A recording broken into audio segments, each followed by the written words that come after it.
Emerald ash borer, the scientific name is Agrillus planopennis.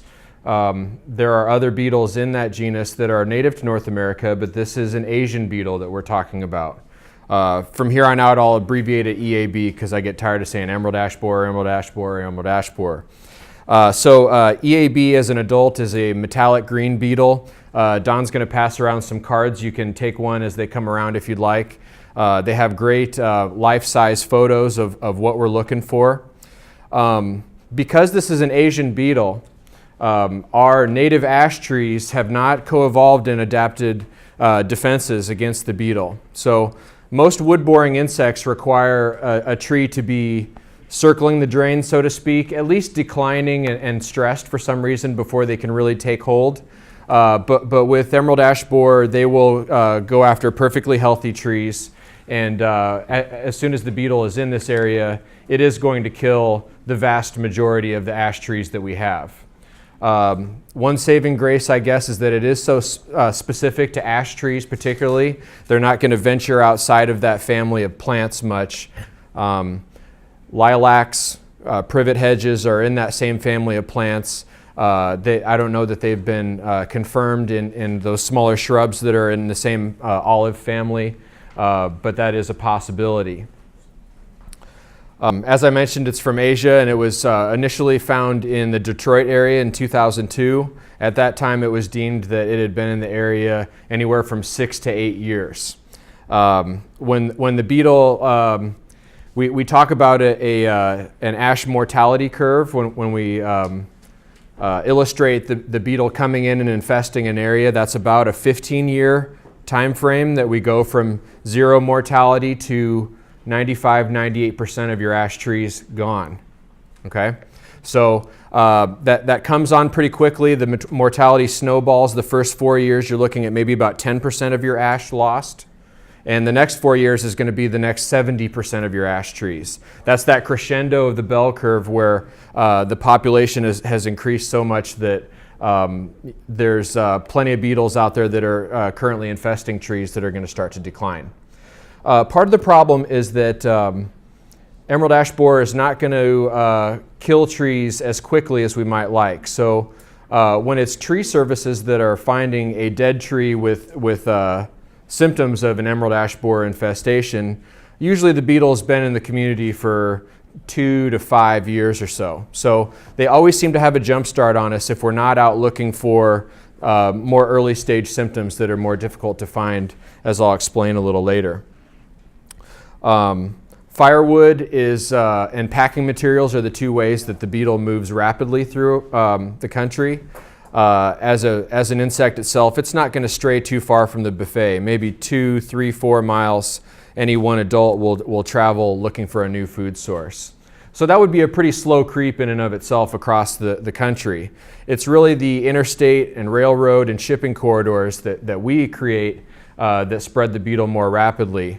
Whether it's RV campers with a load of firewood on the backside of the camper, with ash logs, with beetles inside that are flying out as the RV travels around, or pallet wood, packing material, things of that nature.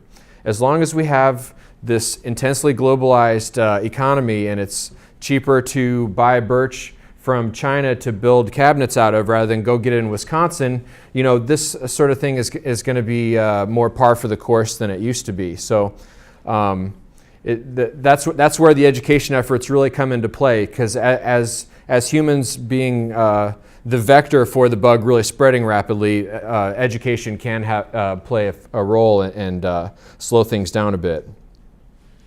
As I mentioned, it only attacks species of ash. There is sort of a hierarchy of palatability in terms of the beetle really liking to go after green ash, which is kind of our major riparian stream component, white ash from there, and then blue and black on down. But green and white, also being our most popular species in this area, are also the most palatable to them. So it's sort of splitting hairs in terms of management strategies for this area. It has not been confirmed in Nebraska yet. There's plenty of speculation about whether it is here already, and as I mentioned before, oftentimes it'll be kind of lurking for a while before you have completely dead trees really drawing people's attention. So the State Forest Service, the Department of Agriculture, USDA, APHIS, we're all agencies, out trying to actively find this pest as quickly as we can to give communities and homeowners as much forewarning, I guess, to start making decisions about what you're going to do. And we'll talk about that here. It is on all adjacent states to us, aside from South Dakota. We have our closest confirmations are St. Joseph, Missouri, about 30-40 miles from here. Red Oak, Iowa, about the same distance. Our message to homeowners and that of the federal government is to start to consider treatments if you indeed do want to treat your ash tree. Once we have a confirmation between about an adjacent county, 15 miles, give or take. That means that if you have an ash tree in your front yard, it has sentimental value. If it is providing a lot of environmental benefits, it's shading your house, saving you money that way. Those are some of the factors that are going to go into your decision about what you're going to do once EAB is confirmed in the area. Your options are to either plant another tree next to it, knowing that you're going to remove your ash tree once it is infested, or make plans for treatments once we have a confirmation closer by.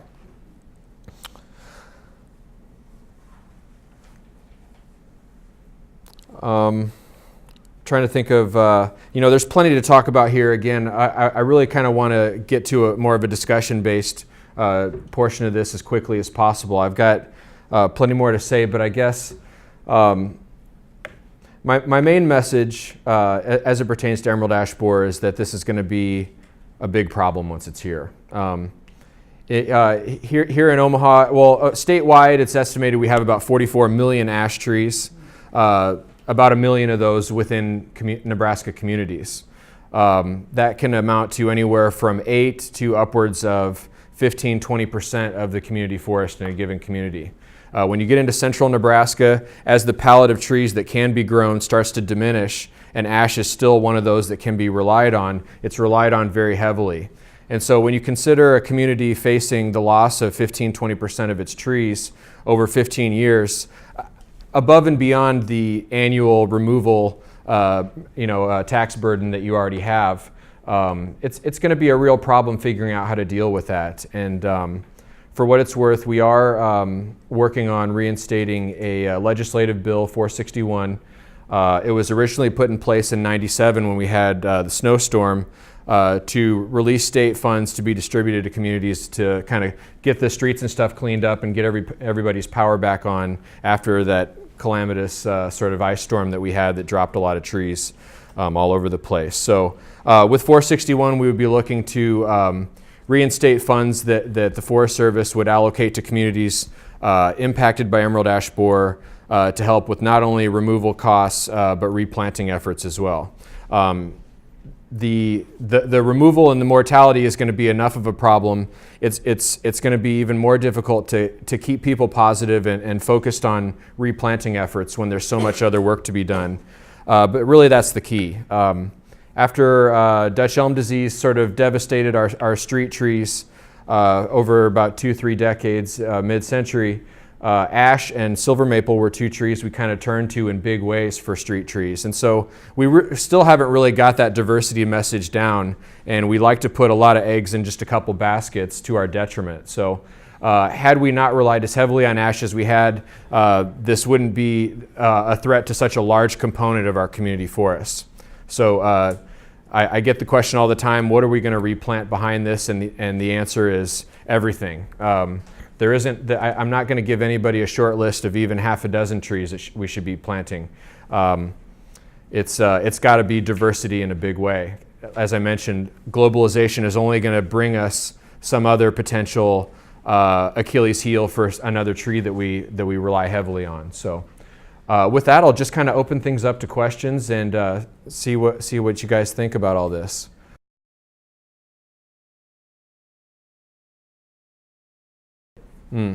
Well, prevention is a more effective approach to protecting your ash trees than waiting until they're infested.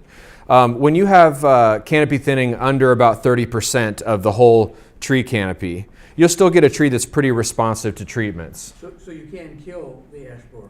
Yes, yes. And save your trees? Certainly. Now the products that are out there to protect ash trees, they're systemic. And what that means is that they're products that are taken up into the living tissue of the tree and distributed throughout, so that as beetles are chewing on the wood, as adults are chewing on the leaves, they're ingesting an insecticide that kills them, rather than a spray that's and there are spray treatments as well, but those are mostly going to target adults.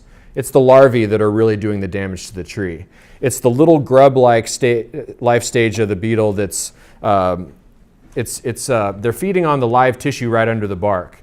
Now we do have a number of native borers that will target ash trees, and some of the tree services out there are saying that the injection that they're selling you for your ash tree is also offering protection against other borers, and there is some truth to that. Maybe half of the native borers we have in this area, though, they will not stay in the cambial layer. They will go further into the heartwood, where systemic insecticides are not going to reach that older wood. So to what degree that preventative injection is helping with native borers, is up for debate. Well, that's going to vary a lot. It's going to depend on the tree service that you're working with. It's going to depend on the system that they're using. It's going to depend on whether you're looking at a soil drench, which is something a little more feasible for the homeowner to do for their own small tree. Soil drenches have been found to be more effective on the smaller trees than a larger 12-inch in diameter or greater trunk on a tree. So once you get into larger trees, you're really looking at injections if you want to be effective in either preventing the tree from being infested or eliminating a early stage infestation in the tree already. Injection. Right, and I don't know that there are any homeowner formulations for tree injections. One of the nice things, as we talked about with environmental impacts with the Tree of Heaven discussion, part of what I like about injections is that it's a controlled dose into the tree that's not just being dumped on the ground, sprayed in the air, what have you. Now, there is physical damage associated with that injection as well, so that has to be kept in mind. Trees do not heal. They seal damage off. When you inject into a tree, there is a certain amount of tissue that is being damaged that is not going to get better again after that injection is done. So I use the submarine analogy a lot. You get a break in the hull, you seal off the compartments, and you make do without that section of submarine. Fortunately for the submarine, you can get back to shore and fix it later, but the tree doesn't even have that benefit. So that's why this larval stage is so damaging to the tree, because they're doing permanent damage to the live tissue that's moving moisture and photosynthates and nutrients, driving the biological process itself. It's sort of like the veins of the tree, if you will, that's being attacked by that grub stage.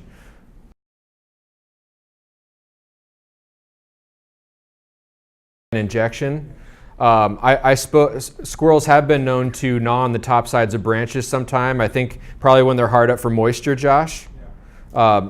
I've never seen any studies about that being something that was directly correlated to a problem with squirrels. That's all I can really speak to on impacts as far as that goes, but definitely a lot less invasive in terms of all that product being in the tissue of the tree. So anything that's not feeding on the tree is not being exposed to it. Thank you. Yeah, and I guess to cost, their estimates are anywhere from $60 to $120 a treatment.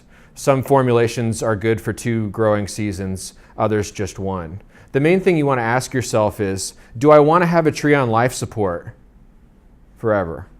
That's really what we're talking about here. As we talked about with ailanthus, when you cut ailanthus down and it suckers from the roots, the same is true for ash to some degree. And as these beetle-infested trees are killed, they are sprouting from the base as well and providing new habitat for beetles. So just because they're killing effectively what we know to be the tree, lots of time root system remains intact on those ash trees as well. And so there will always be habitat for this beetle. It's never going to go away entirely, but it's going to have a heyday over that 15 years when it's got a whole new environment full of susceptible trees to attack.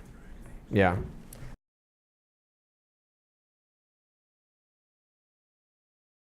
Ash is a wind-pollinated tree, so we don't have to worry so much about pollinators as far as I understand it. They don't eat the leaves?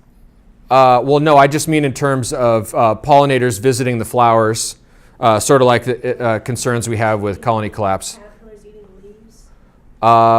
I'm sure that there's some associates there. But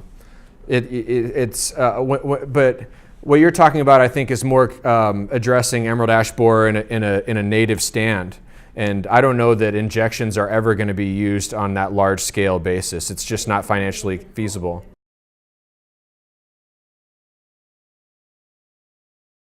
I'm sure that there's some potential for that, but I don't have the expertise to speak to it.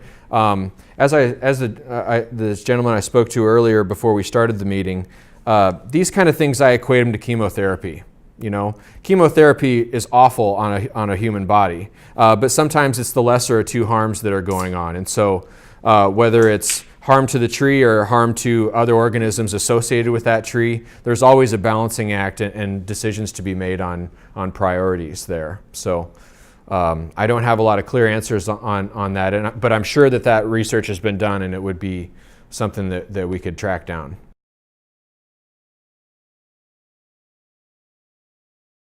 Correct. Yeah, there is no immunization, so to speak.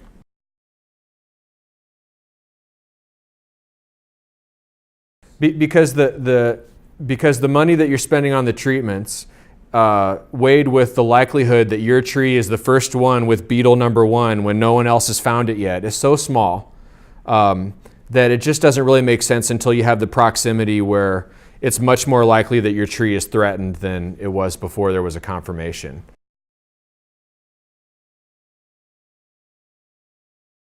And the cards going around do show the distinctive D shape to the exit holes that EAB will make. But with the corkiness of the ash tree bark, that D shape can manifest from other borers where, you know, that's all up to interpretation in terms of what D-shaped really is. And so you have to be careful. If you're finding D-shaped holes, you probably are, and it has emerald ash borer in it, it's a tree that's severely infested because if you're seeing exit holes on the ground, it's been infested for a while. This beetle likes to feed on the top of the canopy first, and by the time you're standing on the ground seeing D-shaped holes, it's probably a crispy critter.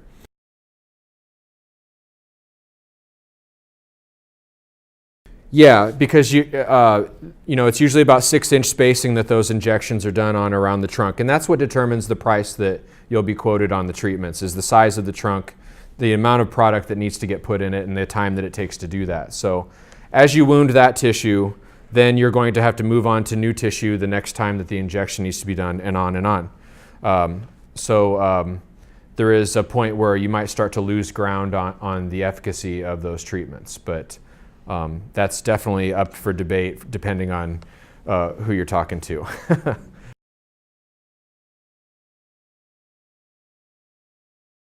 Most of them are an annual. There are a couple out there that are formulated for a every 2-year cycle, and the applicators that are using those need to be aware of the proper time for those to be done. You can't just treat any time of year that first year and expect that efficacy to continue to the next.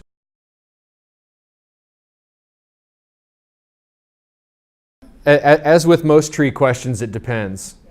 It depends on the vigor of the tree. It depends on the stress factors of the environment it's growing in. 40, 50 years isn't hard to expect out of an ash tree, even in an urban environment. I'm sure you can see examples of them living a lot longer than that. But the closer you are to the native context that tree grows in, obviously, the happier it's going to be, and it's going to be better positioned for a long lifespan. So in the city, we always ask so much of trees and give them so little back. in terms of a suitable soil environment and all those things. So yeah, it's hard to get a realistic number down, but yeah, 40, 50, 60 years is definitely a good lifespan for an ash in the city. But much longer than that, you get out along the river.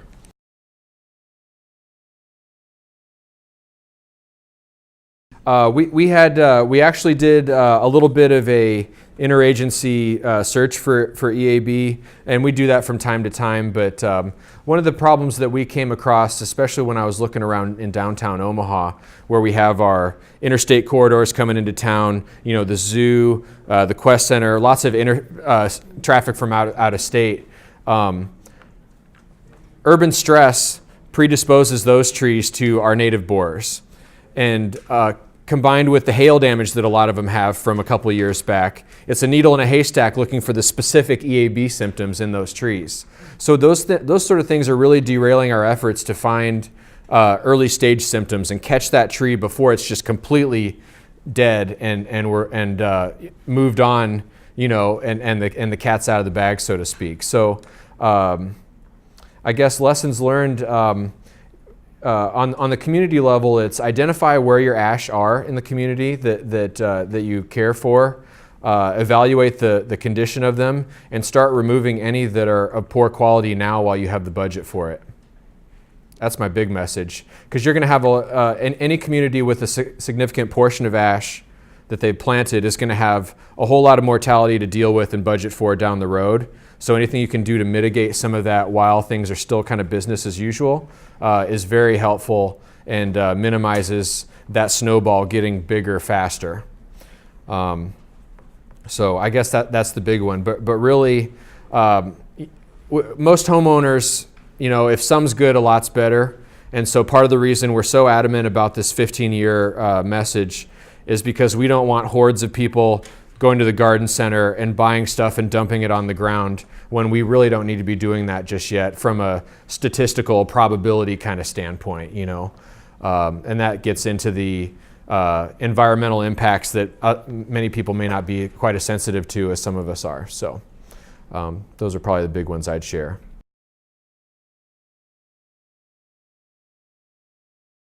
Yeah, what's the old analogy? The best time to plant a tree is 20 years ago. Next best time is today. So sometimes your tree services will be a little annoyed having a little seedling to not crush in the process of taking out your ash tree next to it later. But that just tells you a little something about your tree service, maybe, whether they have a problem with that or not. They should be celebrating that tree that you planted next to the one that's coming down. But it can make their job a little bit more difficult sometimes.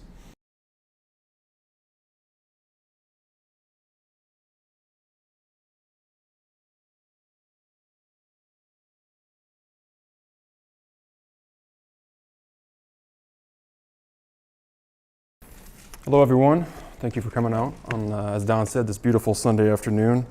What I put together for you guys is a couple of videos to kind of highlight the approaches that are best recommended to control Ailanthus, a little history on the tree, as well as kind of just some general knowledge to help you better understand what the tree is all about.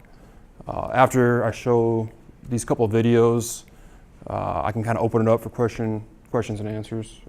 These videos do a really good job. They're very thorough. They're not local videos per se, but like Bob touched on, these trees have pretty much taken over. They've spread across, for the most part, every continent minus Antarctica.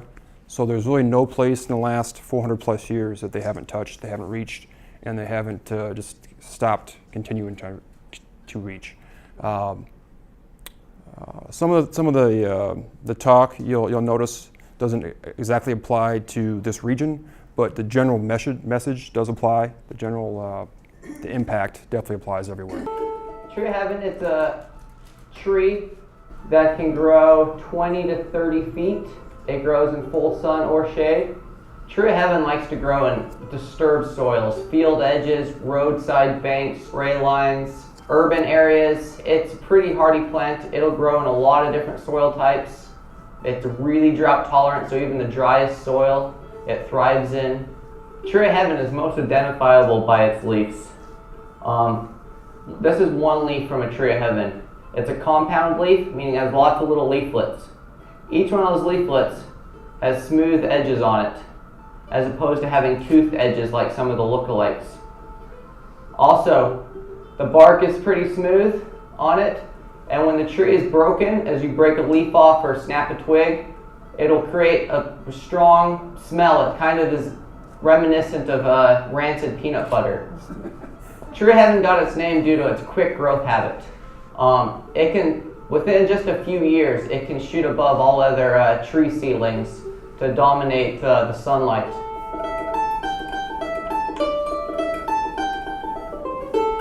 One population came over in California with some Chinese gold miners. Another population was introduced in Philadelphia through a gardener that liked it and introduced it into a botanical garden there. And from there it has spread. Tree of Heaven can spread in two different ways. The first is the mature tree, through its roots, can send up suckers, just like this one I'm standing next to. And then it also spreads through seed. The seed are very windboard seeds, kind of similar to a maple seed that can be carried by the wind for miles. The timber industry is a major source of revenue for the state, and Tree of Heaven has a detrimental effect on that. It's pretty much a worthless wood. There's no structural quality to it. It has very low BTU, so it doesn't make good firewood. And most pulp mills don't even accept it. So there's no economic value to Tree of Heaven. But also, Tree of Heaven has an allopathic effect. What I mean by that is it releases chemicals through its roots that can inhibit other vegetation from growing around it. To hack and squirt, you take an axe and make several incisions all the way around the tree trunk, so that they're almost touching all the way around. And then each one of those incisions you just want to fill in with enough herbicide to fill the incision but not let it dribble over and run down the trunk. And as you do that, that tree is going to pull that herbicide into its cell vessels and pull it into the roots and up into the tree canopy. And in a few weeks that you should be seeing signs, and within hopefully the end of the season it should be dead. You don't want to quite girdle it, because if you girdle it, you're going to cause the plant to respond by sending out suckers. If you allow a little bit of nutrient movement up and down that trunk, the tree still thinks it's alive and doing well, and it'll carry that herbicide through. So you want those hack marks just to have a little bit of gap in between them and not quite girdle it. And I think that will give you the best results with the least amount of suckering.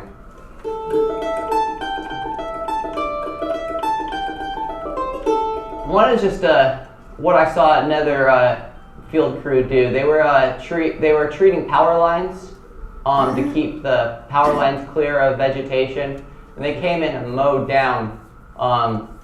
It was probably at the time, this was last year, probably 15, 16 Tree of Heaven. And when I visited that site back again this year, there is now probably several hundred Tree of Heaven. And that's, just such a visual, striking picture to me, just to see what happens when you just cut down a bunch of trees.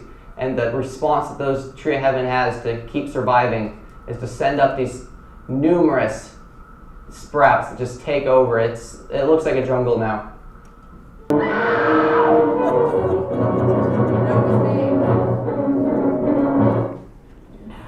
We have here Tree of Heaven. Its botanical name is Ailanthus. This tree is notorious for its ability to grow just about anywhere. In fact, it's the tree that grew in the sidewalk in A Tree Grows in Brooklyn, which is a famous novel. It's important with Tree of Heaven to identify your species, because there are a lot of good native species that also have long compound leaves. A compound leaf has leaflets that also come off of the one leaf stem. Now on the Tree of Heaven, and these leaves can be anywhere from a foot to 4 feet long, you'll look down at the base of the individual leaflet, you'll see one little tooth that sticks out here. Well, on the back of it, you'll see there's a little dot there, and that is a gland. It is a scent gland. The smell of a tree of heaven has been compared to rotten peanut butter. It's a really rank odor. The good native trees that look a little bit like tree of heaven, such as walnut trees or sumac trees, they have serrated leaves. They're going to have a toothed look all the way around the individual leaflet. But you'll notice on a tree of heaven, it's basically a smooth leaf, and that is one of your good clues that you're dealing with a tree of heaven. Another way you can tell tree of heaven is because the bark is smooth. Each leaf, when it falls off in the fall, leaves a large scar, a leaf scar on the trunk. That's very noticeable. This is a seed cluster from a female tree of heaven tree. This tree can produce up to 325,000 seeds in 1 year. How do you get rid of tree of heaven? If you have a little seedling that's blown in, just pull it out of the ground as soon as you can. Don't let it get any height to it. But once you've got a mature tree, there are a couple of ways to get rid of it. One thing you don't want to do is just cut it down though, because oddly enough, when you cut it down, it goes into an emergency mode and it starts producing little suckers all over the place, and you're going to end up with 100 times more of these trees than when you started out. So don't just cut it down. You can, however, use an herbicide. You can use triclopyr, that's probably the best one, or you can use an herbicide with glyphosate in it. What you want to do is take a mature tree, go and find the trunk, and take a hatchet in one hand, your bottle of triclopyr spray in the other hand, and make a notch on the trunk, spray the notch, and skip a couple of inches and then spray again, and work your way all the way around the tree. The idea is to get the herbicide in, and you want to use it full strength. You want to get the herbicide into the bark and absorb down into the roots of the tree. You've got to kill the root system. Timing is crucial when you're using herbicides or you're cutting a tree of heaven. Go to the website called Weeds Gone Wild, and they have fact sheets on individual invasive plants. There's an excellent one that gives you the timing and the application rates for tree of heaven. Yeah, I was very grateful they added that little 10-second blip at the very end that's showing the larger tree and talking about that, because that initial quote wasn't totally accurate. I think he was more referencing the average tree you're going to see in a lot or along a railroad. But yeah, obviously they can be twice the size of this table. You drive anywhere up and down the boulevard through Bellevue, and you'll see what I call sow trees that are probably 60 plus years old, that are just these really massive, thick stumps that are just loaded late summer with seed. And those are the ones that are the biggest problem. They're sending out over 300,000 seeds every year. Until you kill those, this problem is going to keep perpetuating.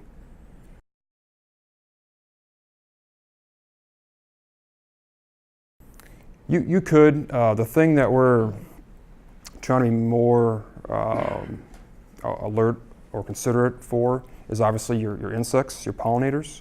We're trying to just be smart about that. Obviously, they're most active in the spring months, April, May, June, and by the time the summer rolls around, most trees, most plants are done flowering, especially trees. So why take the chance to maybe impact those insects? And we've researched kind of up and down, trying to find a link, and there's been no clear black and white evidence. But from our standpoint, since we're out there every day, we're doing things, and we know they're really active July, August, September. Why not focus on those times? To kind of go beyond that, to answer your question, yeah, I've treated them year round.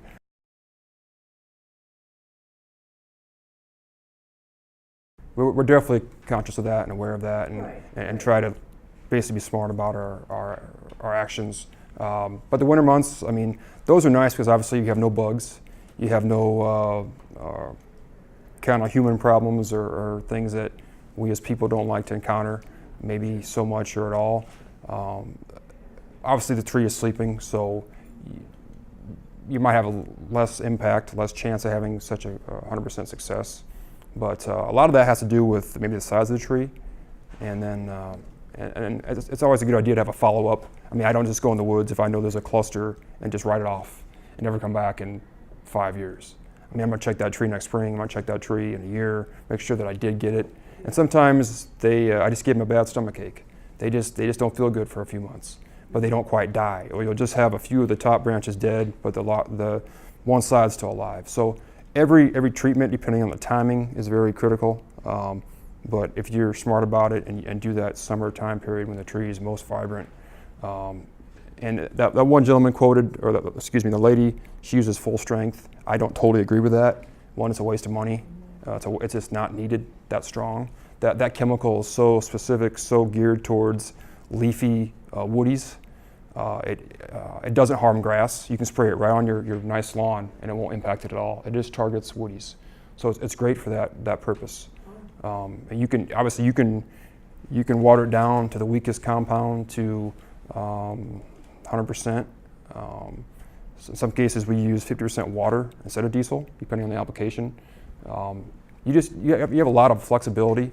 It doesn't, like obviously glyphosate, Roundup is going to kill everything. I mean, it's not it's not it's not selective. It's just going to go out there and do what it was meant to do and just kill things.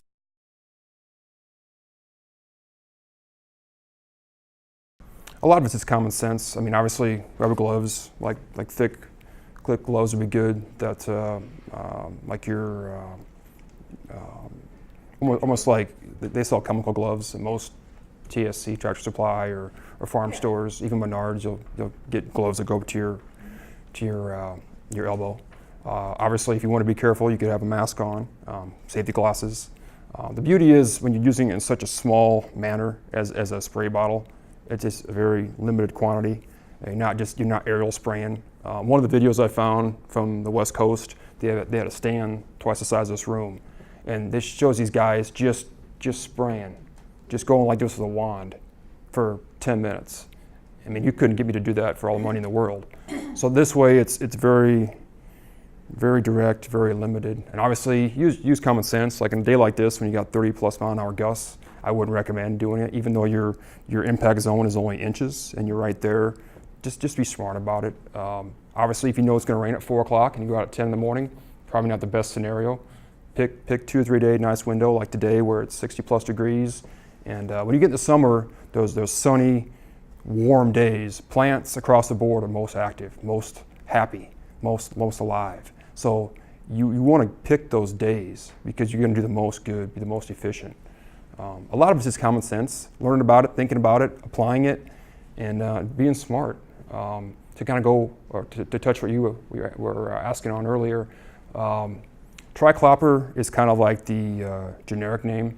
The brand name is Garlon 3, Garlon 4. They both kind of target the similar things, but the Garlon 3 would be more ideal for your ailanthus, for your trees, or Garlon 4 would be more like little bushes, little things. What I did is I kind of used this platform to not only touch on Tree of Heaven, but I brought some handouts over there that you guys are more than welcome to just review or take with you. And I got one on ailanthus, Tree of Heaven, and it touches on the history, it touches on removing, it touches on options of what you should or could plant in place of this tree, whether you want to keep it out of your area or once you remove it, what you put in after that. So it gives a person, a homeowner, a landowner, a lot of options. It's very thorough. What I did is on the back, I kind of typed something up called chemical control, and there's kind of a quick breakdown. So say you have a stump, what should you do with the stump? It talks about the treatment methods, the ratios, what happens if you don't treat it, and then below that there's the hack and squirt referenced, and it talks about the ratio. It talks about what happens if you don't treat it, if you do hack it or cut it down. So it gives kind of a quick breakdown of the methods we use and the advantage of using these methods. I had to remove about 4 or 5 additional control methods. One was the aerial spray, which I would totally be against. Another one was mowing. They kind of said, well, if you mow it eventually, it will enough that it will succumb. But it's like, well, why should one use that much extra time and gas to keep going over, hitting their head against a wall when they could just, in theory, do it one time and be more efficient? So I just really cut and paste and took out things that I didn't agree with, and highlighted the things that I did agree with. In addition to that, I brought a copy of kind of the 5 uglies that we deal with at Fontenelle Forest, which if you abut the forest or you live in Bellevue, you probably have seen these or are gonna see these. Quick little rundown. One is autumn olive. It's a very bushy seed-bearing plant. It's you can make different things out of it. You can make jams and butters. It's brought over, like many things, I believe, from Europe. There's different types of it. Some are native, some aren't. The problem is, as one knows, if it's invasive and if it's negative, it's not native, which we have a huge problem with up at Neil Woods, our sister property in northern Douglas and southern Washington counties. So it kind of gives a little breakdown about autumn olive. In addition to that, there's Damon's Rocket, which is a plant flower you can still buy, unfortunately, in most seed catalogs, flower catalogs. Very, very beautiful purple flower. Kind of touch on that. Third is garlic mustard, which if any of you have heard of the problems the forest has fought for the last 20 years, you can kind of read about that. Honeysuckle is another one, which is kind of a cousin to the autumn olive. Very aggressive, very prolific. Problem with honeysuckle is it grows so fast and it takes over that it's kind of like the ground cover version of autumn olive, of tree of heaven. So once it gets established, once it gets just a foothold, it can be so nasty that fire won't even carry through it. It just become a solid wall, and just it can stop fire.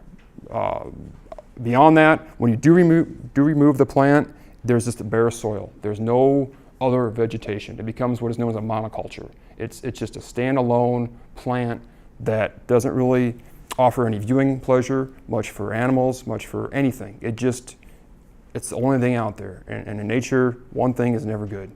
Lastly, multiflora rose. It's in the rose family. It's not nice, not friendly. Thankfully, this doesn't spread like the other ones, but it can get half the size of this room. We have some that are just that large and choke everything out. Huge thorns and just not nice. So I'll leave all these up there. You're more than welcome to look at them, take them with you.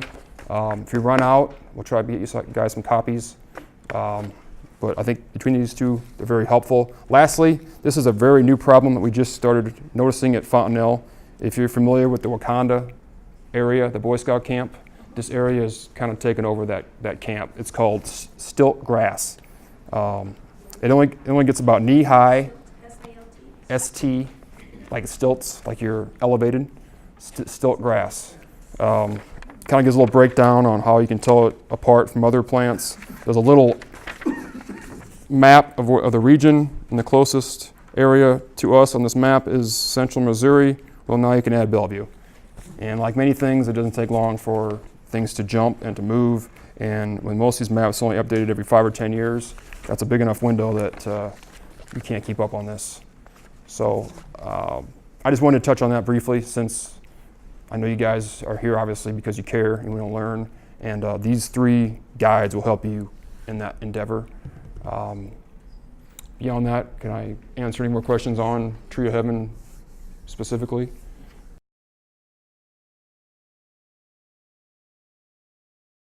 The biggest probably tool one could use is a cherry picker. That way you're not physically in the tree. If you're worth your salt as a tree guy, you're able to just limb that tree down piece by piece, and whether over a house or not, you have means to get it to where you want to eventually have it end up. But you're right. It's not just your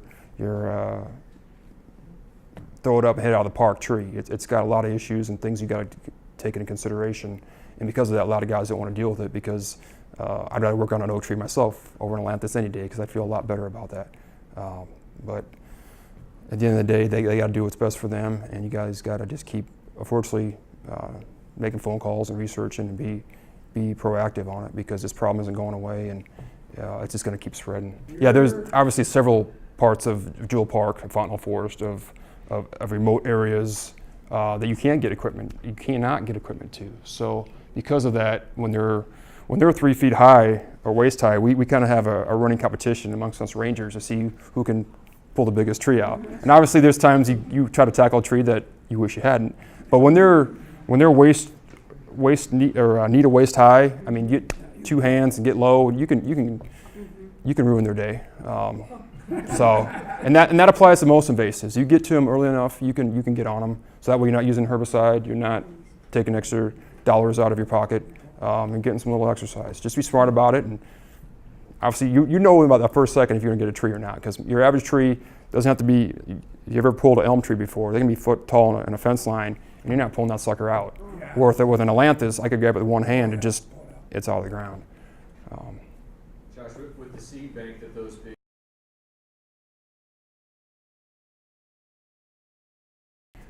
calculated and smart about our efforts of attack and treatment, because if you just go out there blindly removing, thinking, man, I covered 20 acres today, this is awesome. Well, if left alone in 5 years, guess what? 5 or 10 of those acres are back to being what they were. So what we do is like I think I mentioned before, is you got to just stay on an area. Just check it periodically. I mean, if you only checked it every 2 years, in 2 years that tree's only going to be as high as me. And until they get roughly 30 plus feet high, they're not making seed. They're impactful if you hurt them. If you damage them, they'll spread out their little runners and kick out baby trees. But in terms of that massive seed potential, that isn't available until that tree is much more mature. But like Graham said, no, that's a very good point. What we have a problem with, obviously, because we're so encompassing, and we expand so far, we have a railroad going right between us that divides our upland from our lowland. And along that railroad, it's just a solid line of tree of heaven that comes in off the railroad. And obviously what the railroad does is they have their interest in mind to keep their products moving. So 1 to 3 years they come through and basically just either clear cut or spray everything, which creates open ground cover. Well, when you got the surrounding area full of something nasty, that's most likely what's going to fill in that spot. So thankfully they're proactive, and as long as BN or UP is still in business, which I don't foresee them going out of business, they're going to have kind of an up and down battle with this. So thankfully much of the forest is thick enough canopy that it doesn't really spread beyond that point. But the bad thing is every time they do impact those trees, they're just sending out little runners. And even if only a portion of those make it out of that region, it's enough to keep that perpetuated. So we've sent crews just up from the tracks before on our banks and worked acres before in a day, going up like goat paths like this. And in some cases, you tie a rope around yourself, you come down from the bottom like you're rappelling, and you might cover an area only half the size of this room and just kind of swing back and forth, and then pull yourself back up and do it to the other side. So it takes some dedication, it takes some effort. It's not always the easiest job depending on location, because like others have said, it can grow anywhere. And you drive down L Street in Omaha, and there's a couple places where there's a chain link fence and kind of between two properties, and there's 10, 12-foot tree of heaven, because nobody wants to claim it. Nobody sees it as their problem, and that's where it likes to grow.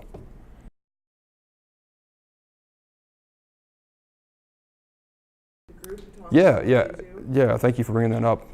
One Saturday a month, about 8-9 months out of the year, we have a volunteer opportunity called the Land Stewards. And what this is, an opportunity for our volunteers, whether you're a member or not, it's open to all comers, pretty much all ages. If you're under 18, we just ask you come with an adult. And we just go out and we work the forest. Just yesterday, we were, about a dozen of us were cutting and spraying honeysuckle behind Camp Logan. And we were there in October. And the beauty of this time of year is from late October through roughly late November, you'll find most invasives are the only thing green. So it's awesome. It's easy to spot. You drive up and down Gifford Road right now, like heading towards Camp Gifford Farm, and look up and down the hills and the ditches, and you'll see these huge green plants, like as green as your shirt or darker. And that's all honeysuckle. So from a novice standpoint, when I'm trying to get somebody to help me out, and I'm concerned about other vegetation and other things, I key on this time of year, because it's such an ideal time. That plant still looks and acts like it's July, even though it should be going to sleep. I mean, granted, this is a crazy year, and we're on pace to have the warmest fall in 140 years of recorded history, but it doesn't matter. And any year, November 1st, so say November 15th, 20th, you could go out there and see all these invasives that are still just shining, smiling, and bright green. And that's the time that you should be mean to them. And you'll do them in, they won't come back next spring or forever.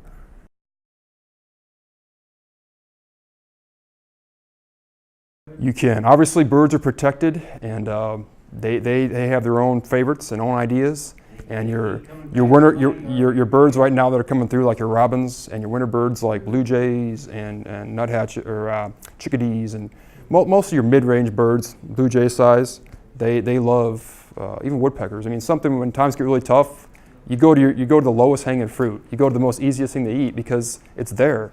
So instead of just eating maybe hackberry berries, you're eating autumn olive or honeysuckle or the other ones that are just so numerous. So yeah, they go about their daily business, and then it's just an easy way to spread those genetics and those berries. When you're out there doing this work and you're really excited and you're proactive, you got to keep your wits about you too, because if you just go out there and do this blindly, obviously trees don't always go as maybe one wants to, ultimately where they end up. So if you have a tree that you're doubtful, you're unsure about, and it's near a fence or your house or a neighbor's house, don't touch that tree. Don't set yourself up for a lawsuit or for headaches. Be very diligent and smart about your actions, because all it takes is one mistake. And so even if you get 95% of this problem, that's a lot better than zero. So just keep that in mind. In some cases, yeah, if a tree is as straight as an arrow, you can kind of give it some influence. You can kind of maybe more times than not impact the direction it's going to fall. But just keep that in mind, because it's such a weak wood, you just don't go out there and just kill everything blindly. So just like anything, just think about this process, talk to people, ask questions. As others have said, there's a lot of information online. And I haven't really found many people that have done their homework that like these trees. Most people that like these trees haven't done their homework. They just have gone about their business because they see green, they think it's good. Green is not always good. Green can be bad. And that's just an education process. And that's why you guys are here, and hopefully this video can help spread that message. Great. Thank you, guys. Thanks.